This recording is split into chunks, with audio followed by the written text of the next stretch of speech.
It's a little butterfly. It's so lifelike. Some of my students will do an assignment that takes them an hour and a half and not submit it. They'll forget to submit it. Their attentions are constantly being pulled by stronger forces.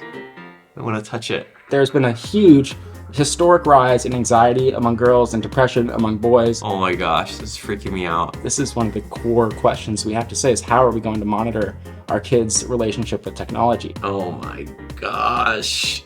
Oh. There is that interpersonal aspect that's lost. I could see my wife absolutely hating this.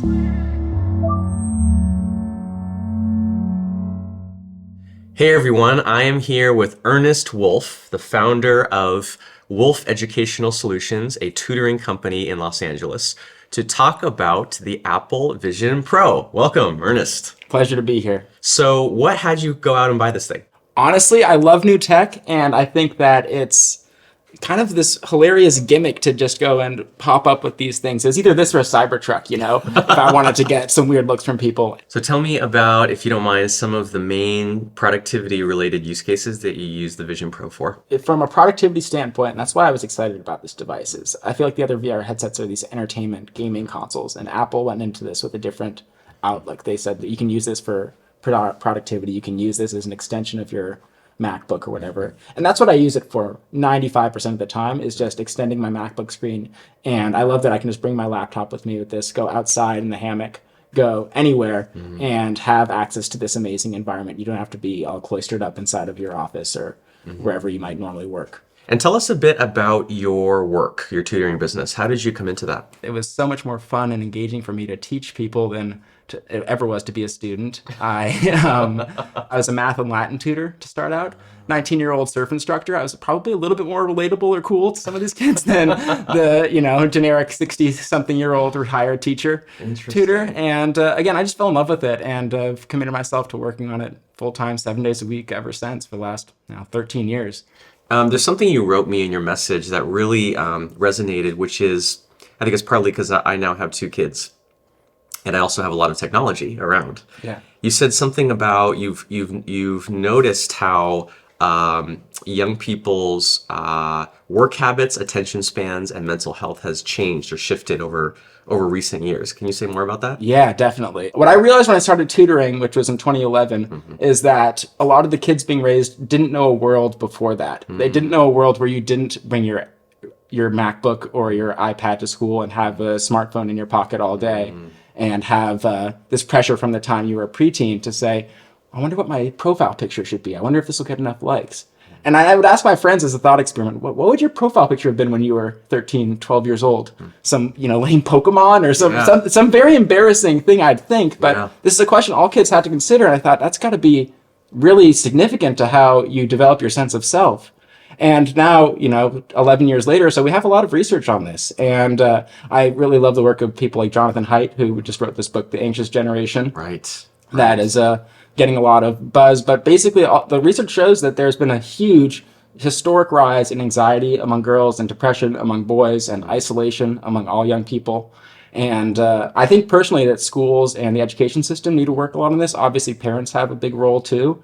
And every parent, I think our generation sort of realizes this is one of the core questions we have to say is how are we going to monitor our kids' relationship with technology? Yeah. And that's another reason I thought this is an interesting device to sort of see how young people react to it and maybe have thoughtful conversations with them about what could be the pros and cons of how this all develops. When you sit down with one of these young people, what do you notice? Like right there in the moment, what do they do or say or not say that makes you go, really makes you kind of notice that? Yeah, well, for one, a lot of them are just notably distracted all the time. I see them constantly fidgeting for their phone or wanting to check something and sort of give them a little side look. I never like to be too judgmental in a tutoring session. I sort of let things go and then have a two-sided conversation about it afterwards.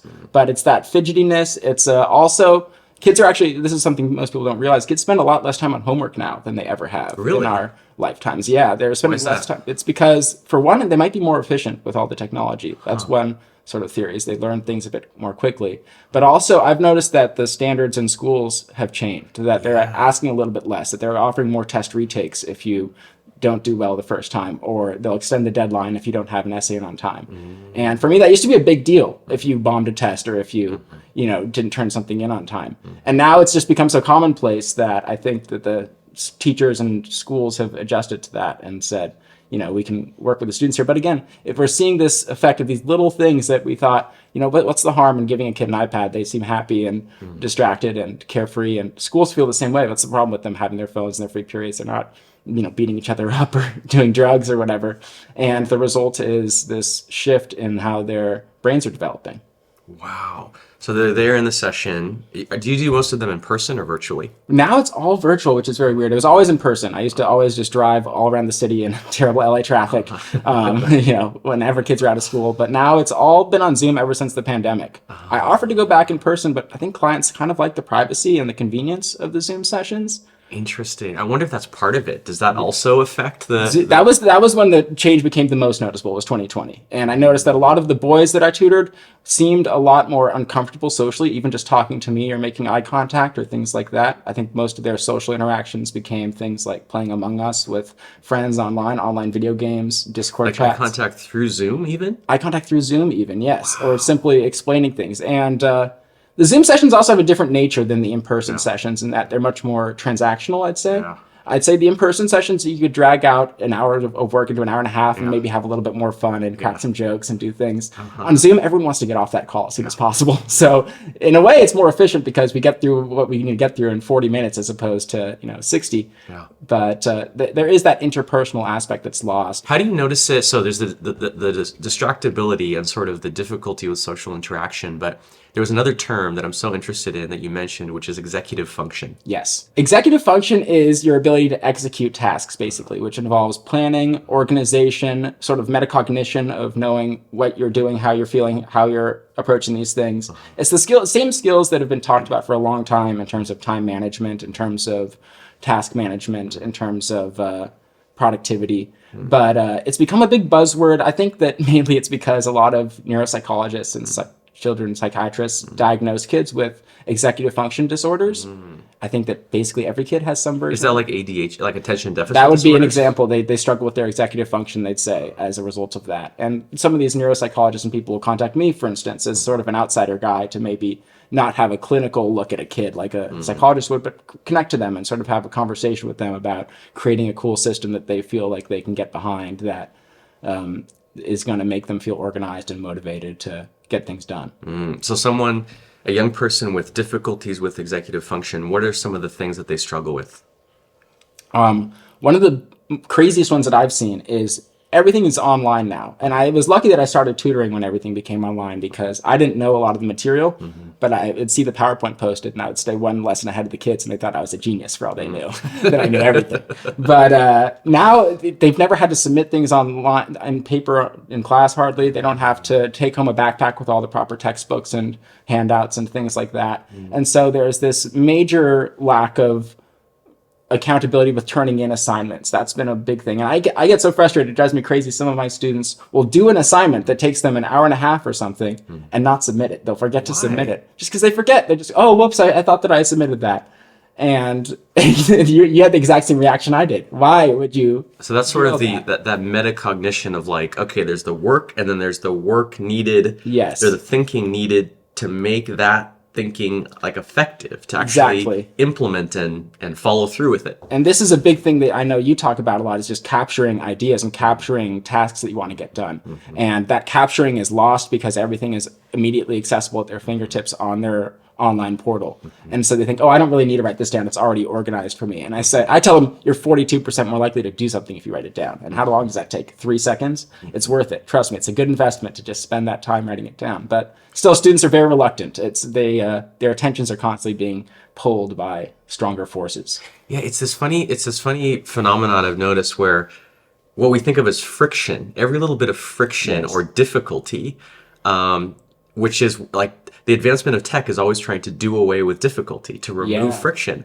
But looking back at, say, when we were young, a lot of that friction taught us things. Yeah. Having to, have the paper and fill out the little things and remember to put it in your binder and take it. Like those were actually necessary steps for us to develop some of these skills. Definitely. One of my favorite buzzwords in educational psychology is desirable difficulty. It's that sweet spot where stuff's tricky enough that you need to sort of think about it and push yourself, but not tricky enough that it makes you shut down and think, I can't do this. And even little things with regards to executive function or productivity or whatever you want to call it, definitely can fall into that category. Wow. I noticed for myself, it takes every tool I have to navigate the internet in a healthy way. Yeah. I mean, every mental trick. I have so many rules. I'm allowed to do Need this, rules. that, or only so much of this. So or many only so much four-letter of that. acronyms, I'm sure. Oh my gosh, so many things. It's like this whole infrastructure I have to filter and guide the insane amount, just volume and variety of information that the internet is sending my way. Right. And I still sometimes fail and I struggle. Of course. And then it has the effect. I like feel it on my mind, on my body, on my perception, on my sleep, all these things. Right.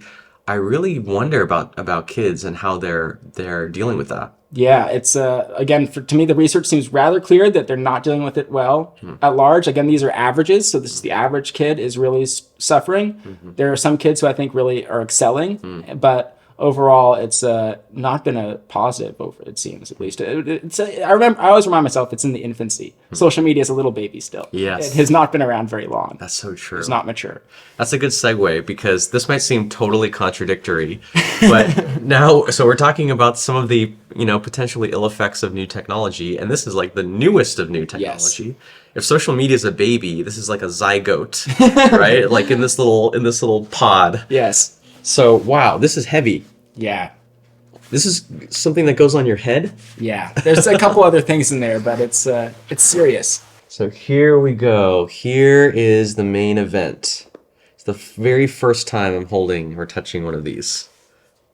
I mean, it's well crafted. Like you can just tell the little edges and the details are high end.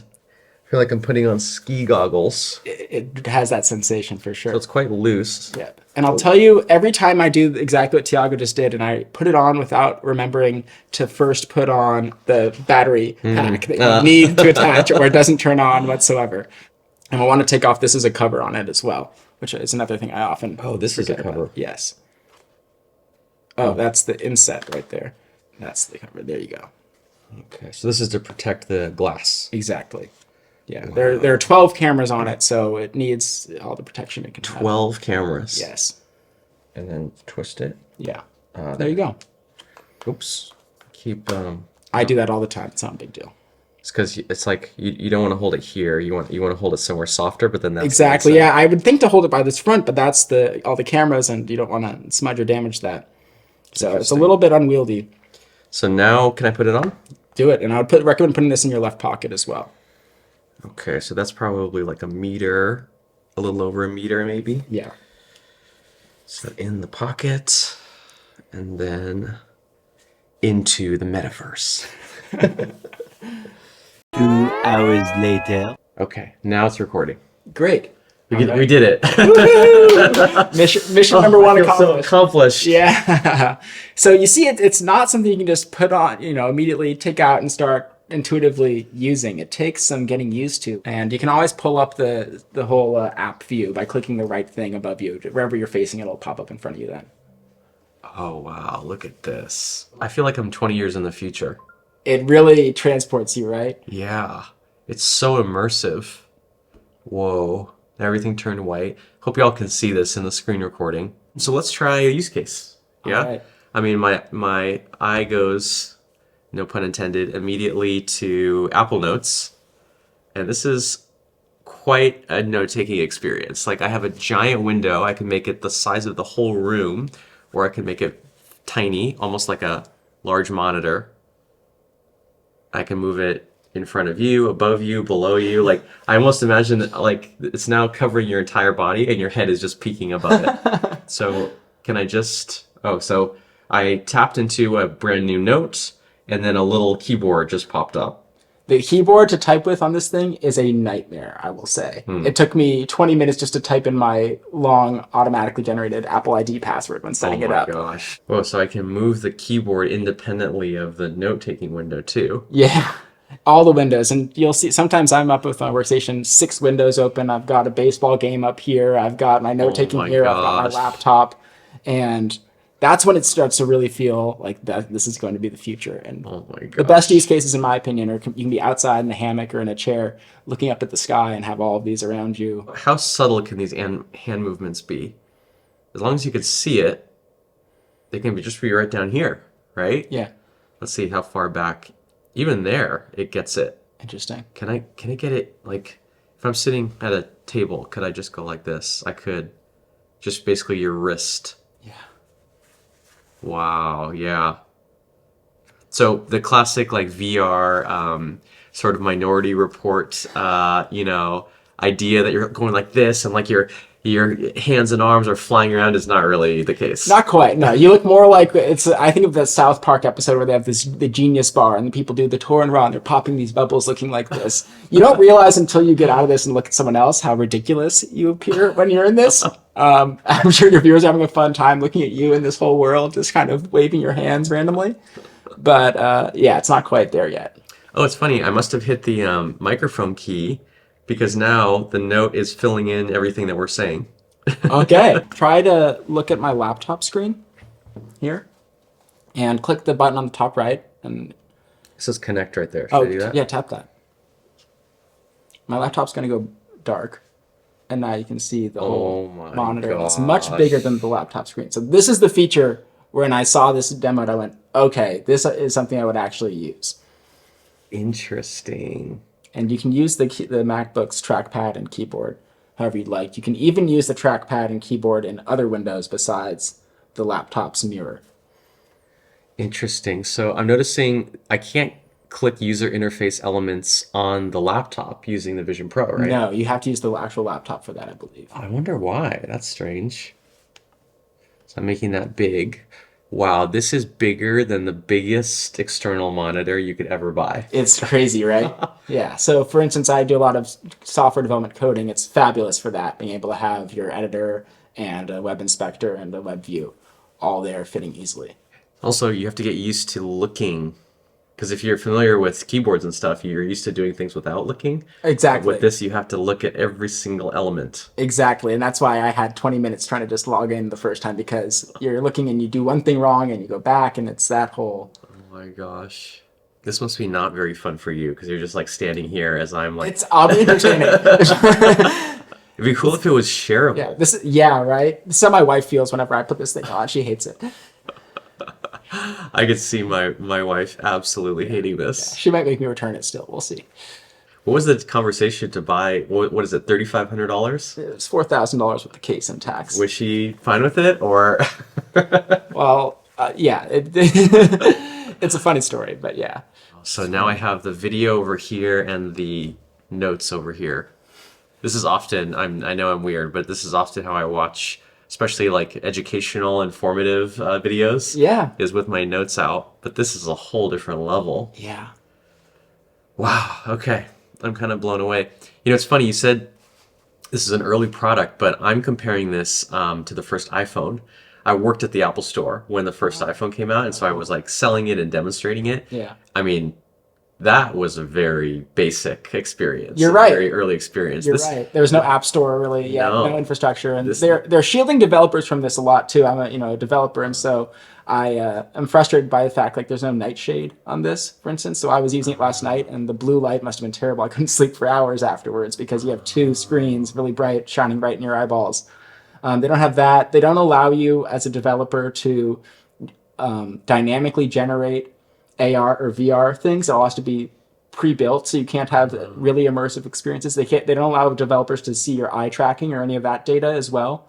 So there are severe limitations on what you can develop for this too right now that they might or might not remove in the future. Also, when you don't try to drink coffee with this thing on, because weirdly the depth perception right in front of you, it's way more, it protrudes way farther than you think it would.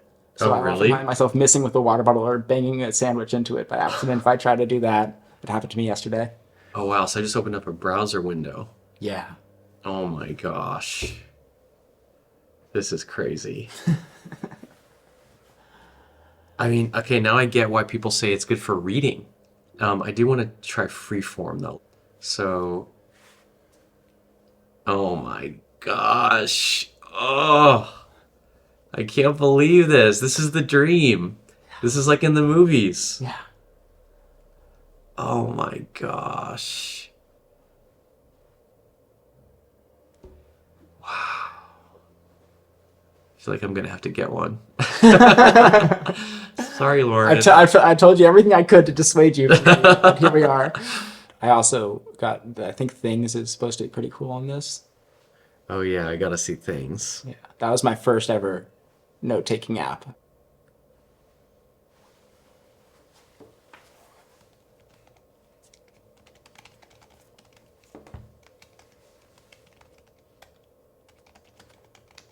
And the privacy of this. No one else can see That's what you're what's doing. crazy, yeah. So if you're at a coffee shop or something, well, everyone will look at you like you're weirdo, but no one will see your screen. No one will have any idea what you're doing. Same thing for a plane. I'll be honest, I've yet to muster the courage to use this in public. Really? My backyard is as far as I go. You don't want to walk I had a mailman come once and just see me with it, and I was immediately like, "Oh!" I think he was confused that I could even see him with my dark goggles on. But yes, Oh my gosh. What's funny about this, I mean, this is cool. Things app is cool, but I mean, this is also so clearly the old paradigm. Like you wouldn't build an app like this if you have this many cameras and microphones and all these different things. good point. Yeah, I mean, all these apps are basically the idea of a window. You don't really, I guess you need some place for things to live, but having this exact rectangular window is clearly a legacy of computers, right? arbitrary thing now. Yeah.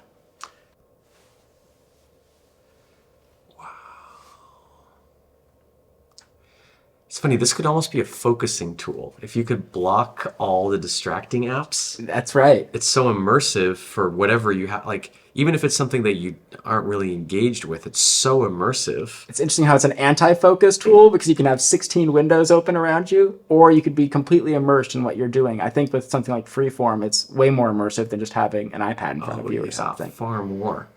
I'm looking at PowerPoint right now. I feel like it's like a theater presentation. It's like a IMAX movie of a PowerPoint. Wow.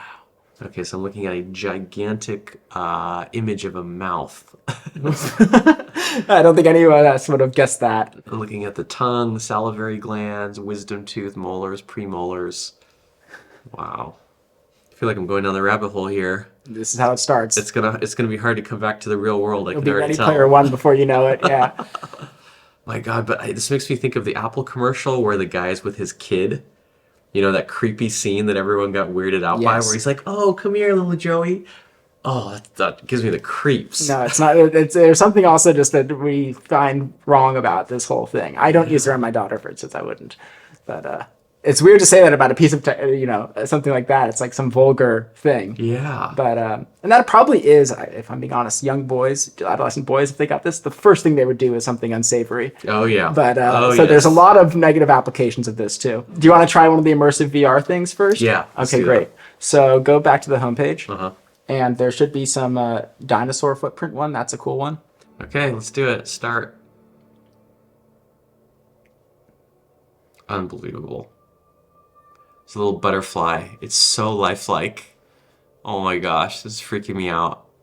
It's getting closer right there.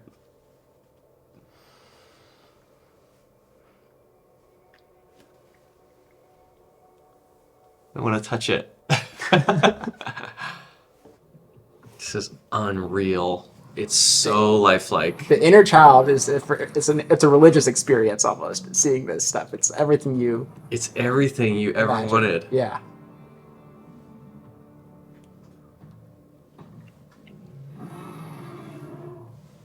Okay, it's over. Holy crap. Wow. That is a whole different level of thing. Wow, I need to take a break after that. That was crazy. Yeah. That's the future. Yeah. It's a lot. I feel like physiologically, it was so lifelike that some of the physiology of being face to face with a life-size dinosaur in 3D, it's like I could feel like my fight or flight reaction. Yeah. Right. It completely fools the brain. It came like this close. It was like looking at me, like full-size dinosaur looking at me this close, a predator. Wow. Unbelievable. I'm shook. Do you have any thoughts on, to kind of round out our conversation, how this is going to affect people in general and especially young people? I think it's like what we were talking about, except on a more extreme scale, where we're going to see some people, a select few, who use this responsibly and intelligently, find access to an amazing world of knowledge and learning. And we're going to find the majority of people completely enraptured by this, by really sophisticated corporations and companies that can entertain them and pull their attention away from everything in the real world. And it's going to come down to, regulations and parents and schools to make sure that people, still do this. I don't think Apple did any longitudinal mental health studies or physical health studies with this thing. They released it because it's an amazing piece of technology that they want to have in the world. But we'll have to see how that goes. I don't know how your eyes feel and everything. It's a little bit, some people report being a little bit bloodshot or something afterwards because you are staring at two super high-res screens right here for a long time. And that seems to be how VR is going to work, is you see a projection of some outside camera view. So if that remains the paradigm, I don't know how that's going to affect eyesight. I don't know how that's going to affect a lot of things, but it's interesting for sure. Yeah, because in my experience, I was looking at a screen that in most cases was further away, much further away than I would be looking at a laptop or especially a phone. Right. But what was actually happening is it was far closer. Exactly. It's like we were probably raised saying, "Oh, don't stare too close at the TV for too long," and now we have two giant high-res TVs in front of each eyeball. So you can only imagine how the old advice would go these days. But any other ways that you find you're using it? Calendars, note taking, learning. I'll be honest, I've tried those a little bit, and none of them have stuck. Maybe the technology will improve a lot. As you pointed out, I don't know if the rectangular screen really makes sense as the ultimate end all of this. So I don't really find it any better than handwritten notes / taking notes on a Google Doc or within whatever your capturing app is. So it's not quite there yet, in my opinion. Where can people find you if they want to follow you? I'm on Twitter. I have a Twitter account. I'm at Nesto Lobo. I also have my site executive.so, worth checking out, worth monitoring. Right now, it's free for everyone who wants to try it and give me feedback on features that they want. I'm just trying to get as many people to use it as possible so I can build an internet that caters to their best habits and their best selves. What happened? I'm you. What? Yeah, hi. That is freaky. Pretty crazy. You get all mad. Oh my gosh. You can try it on and be the actual you if you want to control yourself. I'm good. I think you're better at it. I'm getting used to it.